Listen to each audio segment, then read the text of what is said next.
Dear students, Assalamu alaikum. I am Dr. Muhammad Zafar Iqbal from Faculty of Education, Allama Iqbal Open University. Today I welcome you in the course Assessment and Evaluation in Science Education.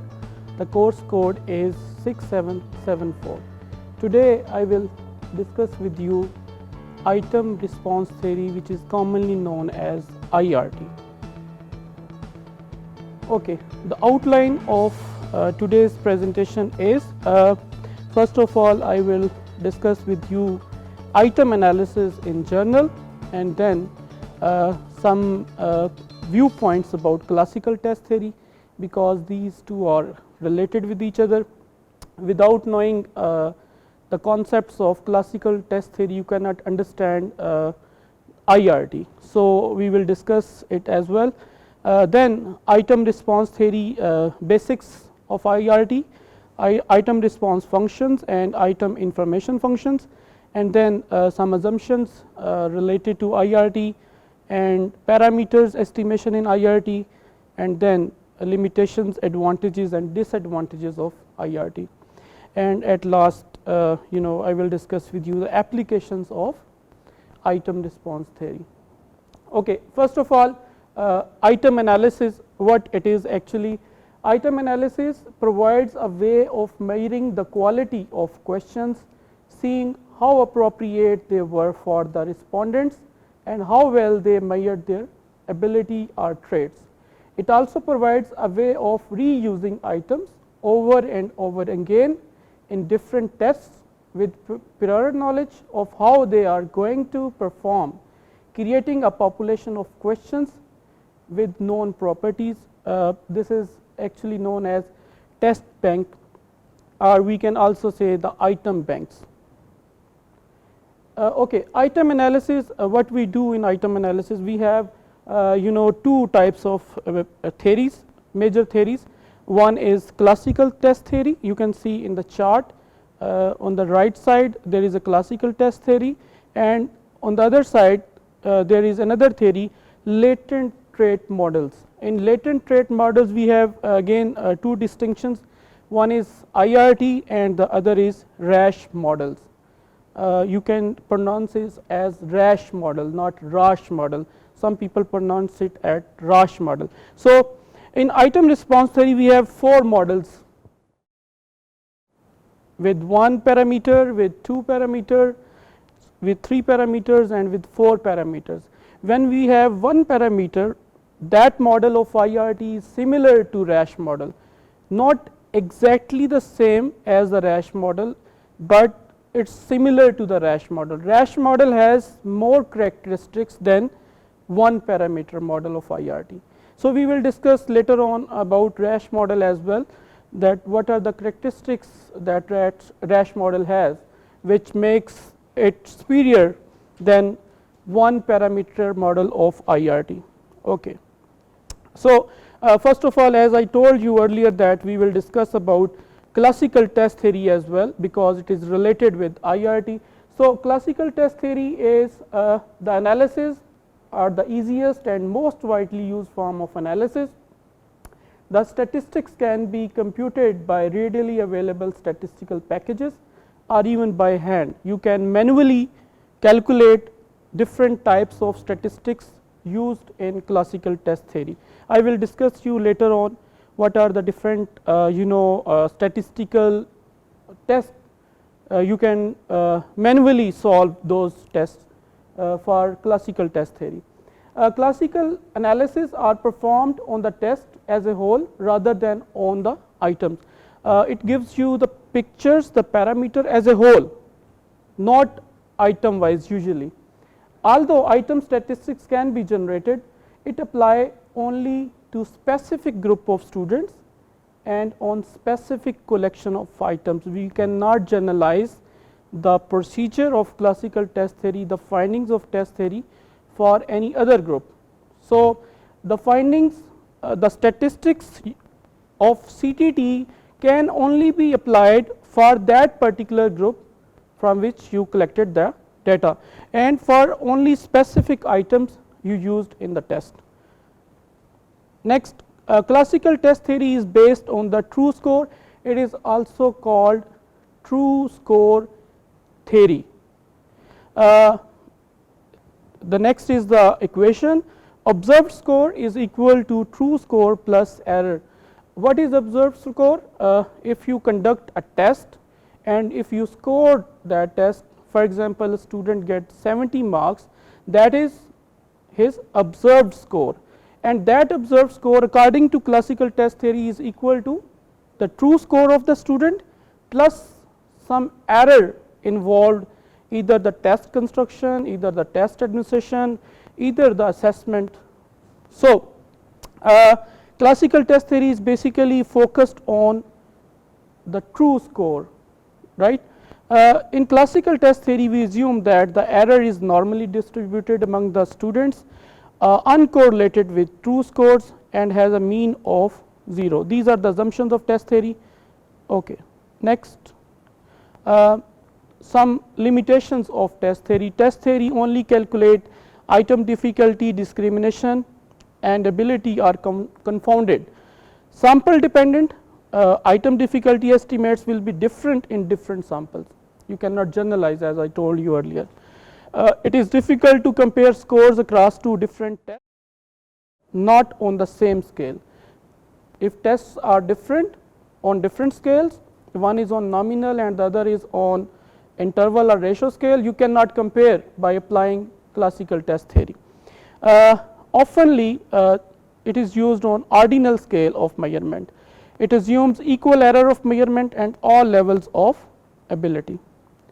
Okay, as you know that classical test theory usually calculates 3 types of statistics. One is the difficulty of items, discrimination of items, and reliability of the test. Okay, classical test theory and the latent trait models, what are the differences exist between these two models? First of all, classical test analysis has the test, not the items. It is basically gives you the picture of the whole test, not individual items. Although the statistics generated are often generalized to similar students taking a similar test, they only really apply to those students taking that test. So, its findings for particular students, for particular group of students. Latent trait models aims to look beyond that at the underlying traits which are producing the test performance. They are measured at item level and provide sample free measurement. The findings of IRT can be generalized to any other sample as well. Okay. Next, latent trait models have been around since 1940s, but were not widely used until the 1960s. Although theoretically possible, it is practically unfeasible to use these without specialized softwares. They aim to measure the underlying ability which is producing the test performance. Statistics are not dependent on the test situation which generated them. They can be used more flexibly. IRT, the statistics of IRT are more flexible than CTT. Okay. IRT refers to a family of latent traits models. As I told you earlier, there are 4 models related to IRT or under the umbrella of IRT. Sometimes it refers to modern psychometrics, because in large scale education assessment, testing programs, and professional testing firms, IRT has almost completely replaced CTT as a method of choice. So, most of the time in present scenario, the education firms are applying IRT instead of CTT. IRT has many advantages over CTT that have brought IRT into more frequent use. Basic components of IRT, these are 2 very important and basic component of IRT. Number 1 is item response function, commonly known as IRF, and the second one is item information function. Okay, first of all, IRF. IRF is a mathematical function that relates the latent trait to the probability of endorsing an atom, and the second one is information function, an indication of item quality and item's ability to differentiate among respondents. These two basic components of IRT are very important to understand the concept of IRT. Okay, we will discuss these two in detail. First of all, item response function. Item response function that is commonly known as IRF characterize the relationship between a latent variable, that is individual differences on a construct, and the probability of endorsing an atom. The IRF explains the relationship between examinee trait levels, item properties, and probability of endorsing the item. Examinee trait level is signed by the Greek letter theta and typically has mean of 0 and a standard deviation 1. IRT, item characteristics curve, ICC, I will show you on the next slides the ICC curves. Well, ICC item response functions can then be converted into item characteristics curves, which are graphically functions that represents the respondent's ability as a function of probability of endorsing the item. Okay, while discussing these curves, there are some factors or perspectives you should know. First of all, location B. An item location is defined as the amount of latent trait needed to have a 0.5 probability of endorsing the item, 50% of endorsing the item. Usually IRT is basically focused on two choices test like yes, no, incorrect and correct responses. So B is the basically B is the value which tells you the location and which tells you that 50% of the probability that endorsing the yes item are the correct responses with respect to the trait or ability of the item. The higher the B parameter, the higher on the trait level a respondent needed to be in the order to endorse the items. Analogous to difficulty in CTT, this B is basically as equivalent to as item difficulty in CTT. Like Z scores, the value of B typically range from -3 to 3. Generally, theoretically its value ranges from -infinity to +infinity, but practically the value of B lies between -3 to +3. The second perspective of IRF is discrimination, that is the value of A in the curve. It indicates the steepness of the IRF at the item's location.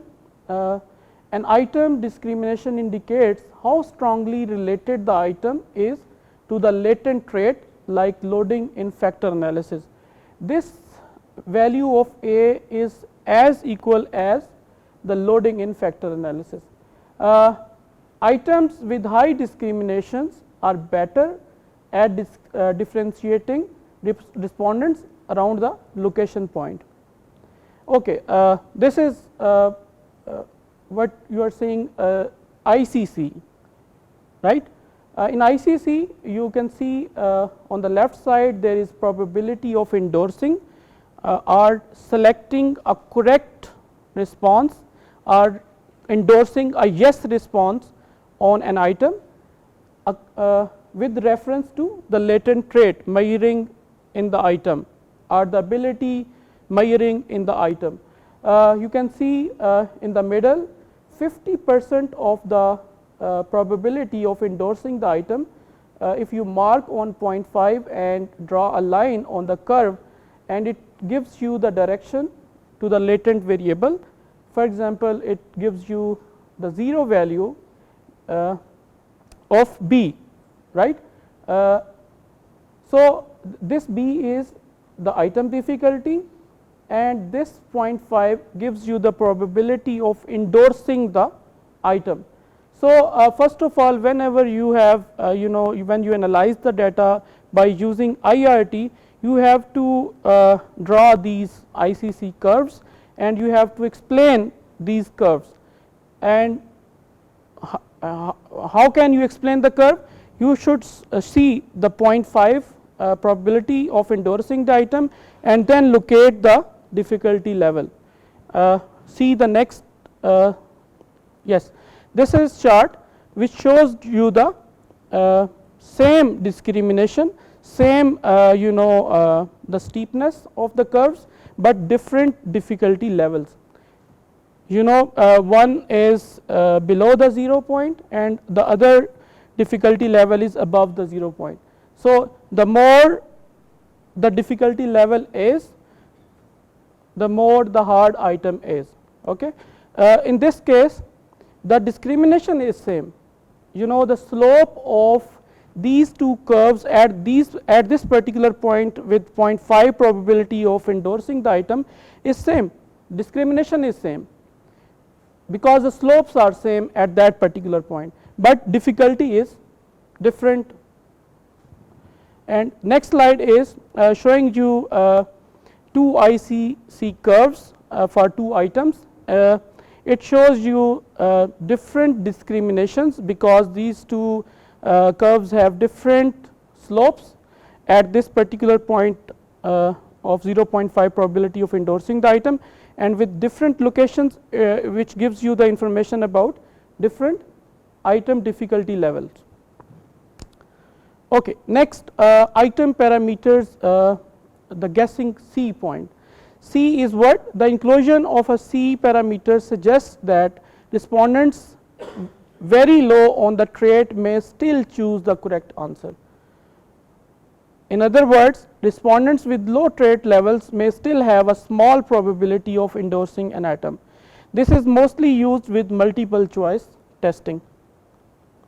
Okay. As I told you in the previous slide, that what is C? If a person has low ability level in any item, he or she can still have a chance of guessing and correct the response. There is a probability of correcting the response with low ability even. You can see on the chart. Well, if you can see on the left side of probability, the person is scoring very low on latent trait, that is very close to -3, but still it is not 0 on probability. The other curves, the other item is showing you that the person having low ability around -3 to 2, but he has or she has still the ability to correct the response, that is probability around 0.2. 20% is still probability to correct the response with low latent traits. So, what we are discussing, the guessing.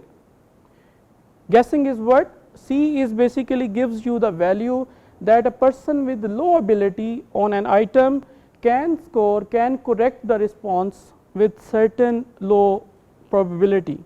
Okay. And there is another parameter for IRF, that is upper asymptote D. What it shows, it is opposite to the C parameter.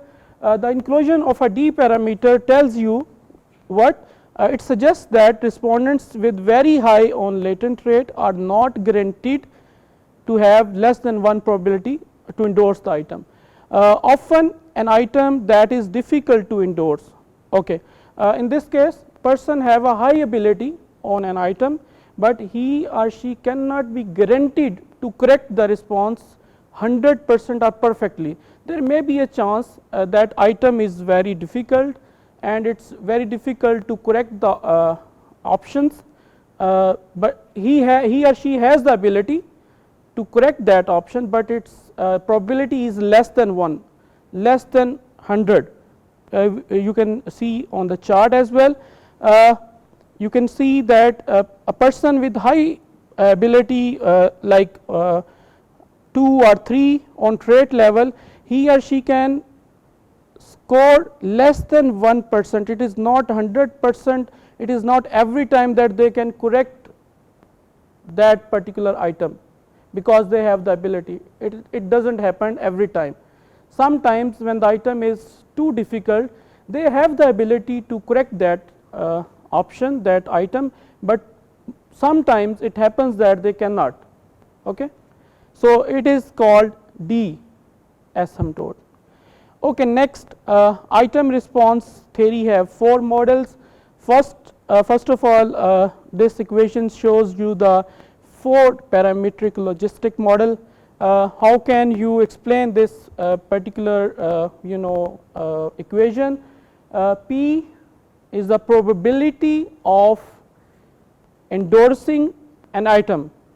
Endorsing of an item means either you correct the response or either you endorsing the item on yes. P x equals to 1, x equals to 1 mean that you are endorsing the item with 1. Okay. Theta is basically what? Theta represents the examinee trait level, ability level which you are going to measure in an item. B is the item difficulty that determines the location of the IRF. Item response functions, B is the difficulty level and A is the discrimination that determines the steepness of IRF. IRF, item response function, when you see the ICC curves, you can see the steepness of the curves for particular difficulty level on 50% probability of endorsing the items. C is a lower asymptote and D is the upper asymptote for guessing the item. Okay, next the 3 parametric logistic model, we have reduced one thing, that is what is D. If you remove D, the upper asymptote, we get the 3 parametric model, that is theta the ability, A the difficulty, B the discrimination and C is the guessing. When guessing, when you have low ability and still there is a chance to correct that particular item. So, next yes, 2 parametric logistic model in which we remove C as well. If in addition the lower asymptote parameter is constrained to 0, then model is termed as 2 parametric logistic model. In the 2 PML model, IRFs vary both in their discrimination and difficulty. Okay, next the 1 parametric logistic model, yes, we have removed A as well. If the item discrimination is set to 1 or the constant, the result is a 1 parametric logistic model. A 1 parametric logistic model assumes that all scale items relate to latent trait equally and item vary only in difficulty. So, as I told you that this 1 parametric logistic model is similar to the RASH model which you people use for analyzing the items. Mathematically, RASH models are identical to the most basic IRT model, that is 1 PL. However, there are some important differences. RASH model is superior as data which does not fit in the model is discarded. The RASH model discard the data which does not fit into the model. RASH model does not permit abilities to be estimated for extreme items and persons. The persons who are extremes on scores and the items, items who are extremes, RASH model does not permit those items in the test. IRT test response curve, before that we studied ICC for one item. If you combine all the items ICC curves, we come to the test response curves. The test response curve TRC, what it is, item response functions are additive, so that items can be combined to create TRC. A TRC is the latent rate relative to the number of items. Yes, you can see this is the curve. On the vertical side we have number of items, and on the horizontal side on the x axis we have a latent rate, and we, if we combine all the IRFs, we come to the single TRC curve, which shows you the different the slope, the difficulty level, and all the other informations. Okay. Item information function, the second component of IRT, which is also very important. Item information function IIF, item reliability is replaced by item information function in IRT. In CTT you usually find item reliability, in IRT you usually calculate or explain item information function. Each IRF can be transformed into an item information function. The information is an index representing the item's ability to differentiate among individuals. The standard error of measurement is the reciprocal of information, and thus more information means less error in measurement. If you have more information about any item, there is a chance of less error in it. Okay. If you have less information about any item, there is a chance of more error in it. So, large discrimination, tall and narrow IIFs, Pearson's narrow range. I can show you the curves showing large information or small information. Low discrimination, if there is short and wide IIFs, low Pearson's and broad range, in that case you can get only low discrimination on items. Okay, you can see this chart, we have 3 different peaks. For knowing about items information, the more it peakedness, the more it gives you information about the item. Okay. If you have more information about the item, as I told you, there is a small quantity of error. Okay. So, in the middle one you can see the middle curve shows you the more information, as it is high ranging and it is equal to the 1. On the left side, on vertical side we have information, and on the horizontal side on x axis we have trade levels. So, if you have more information, it means your item shows you the high peak in the curve. Okay. And if you have less information, it shows you the steeper peak, or these two, the left side and the right side curves shows you the less information about an item. Okay. Item information functions are also additive, so that we can judge the test as a whole and see at which part of the trade range it is working the best. We can edit, we can add all the test information functions and make one which gives us the whole picture of the test. Okay. You can see if you combine all the IIFs and make one curve, this is the one curve which gives you the maximum information of all the IIFs. So, next is yes, we have another chart. It shows you information about any item. The dotted chart is showing you the error.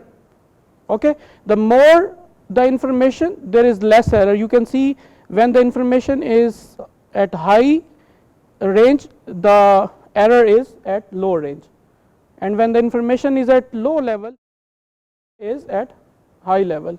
So, these two are related with each other. Okay, there are certain assumptions of IRT, monotonicity. Logistic IRT models assumes monetically increasing functions. As trait level increases, so does the probability of endorsing an item. If this is violated, then it makes no sense to apply logistic models to characterize item response data. Next one is unidimensionality. In the IRT models described above, individual differences are characterized by a single parameter theta. Multi-dimensional IRT models exist, but are not as commonly applied. Commonly applied IRT models assumes that a single common factors, the latent trait, accounts for the item covariance. It often assessed using specialized factor analytical models for dichotomous items. Next, local independence. The local independence which is commonly known as LI assumption requires that item responses are uncorrelated with each other when ability is held constant. Local independence and unidimensionality are related to each other. Highly univocal scale can still have violation of local independence. Okay. Once local dependence is identified, the next step is to address it. How will you address it? Form testlets by combining locally dependent items. Delete one or more of the locally dependent items from the scale, so local independence is achieved. Next one is the qualitatively homogeneous population. IRT models assumes that same IRF applies to all members of the population. Next, steps to implement IRT on a data. First step is to assess the dimensionality, factor analytic techniques, exploratory factor analysis, study ratio of the first to second eigenvalues should be either 3 to 1 or 4 to 1, also chi-square test for the dimensionality. The second step is to calibrate items. You have to calculate item difficulty and discrimination and examine how well the respondents and the model fits in. Next, you have to calculate chi-square goodness of fit test, compare goodness of fit between one parameter and two parameter models, examine root mean square residual which should be less than 2.5. And the next step is score the examinees, get item information estimates based on discrimination adjusted for the standard error. Study test information. If choosing items from a large pool, can discarded items with low information and retain items that give more information where it is needed. And application of IRT, IRT is mostly applied in the tests, computer adaptive tests, online tests, and it is used for analyzing Polo-Thomas item as well. IRT models exist for data that are not dichotomously scored. IRT can analyze the data which is not dichotomously scored. For example, you have more than two options, correct or incorrect, or you have yes or no, or you can also apply IRT on the Likert scale as well, strongly agree, disagree, neutral, and strongly disagree, whatever. You can apply IRT on more than two choices item data as well. So, there are certain advantages of IRT. It provides more information than classical test theory. Classical test statistics depends on the set of items and sample examined. IRT modeling not dependent on the sample examined. It can examine item bias. It used to estimate item parameters, for example, item difficulty and discrimination. % true scores on the latent trait. It gives you the true scores on the latent traits. Next, invariance of IRT parameters. It is difficulty and discrimination parameters for an item are invariant across population. That is, no matter who you administer the test, you should get the same item parameters. However, precisions of estimates will differ. Okay, there are certain disadvantages. Yes, there is strict assumptions we have to cater in while applying IRT. Large sample size, we need large sample size, minimum of 200 and 1000 for complex models. More difficult to use than CTT. As I told you earlier that CTT, the statistics used in CTT you can calculate manually even, but for IRT you need softwares to run IRT statistics. Models are complex and difficult to understand while applying IRT. Okay, when should you use IRT? In test building with large item pool, large number of subjects, and cross cultural testing to develop short version of tests, in test validation to supplement information from classical analysis. Okay, there are certain softwares which you can use for applying IRT. We have when we apply rash model or one parameter model, we can use Bickel, and when you have 2 or 3 parameter models, you can use Logist or Lizerl or multi-log softwares. You can also use Conquest as well to analyze the data using IRT. So that's all from my side. I hope कि आपने आज जो है वो IRT के बारे में काफ़ी सारी इंफॉर्मेशन गैदर की है, और आप अगर मज़ीद इंफॉर्मेशन कुछ हासिल करना चाहते हैं तो आप कोर्स का जो मटेरियल है उसको स्टडी करें।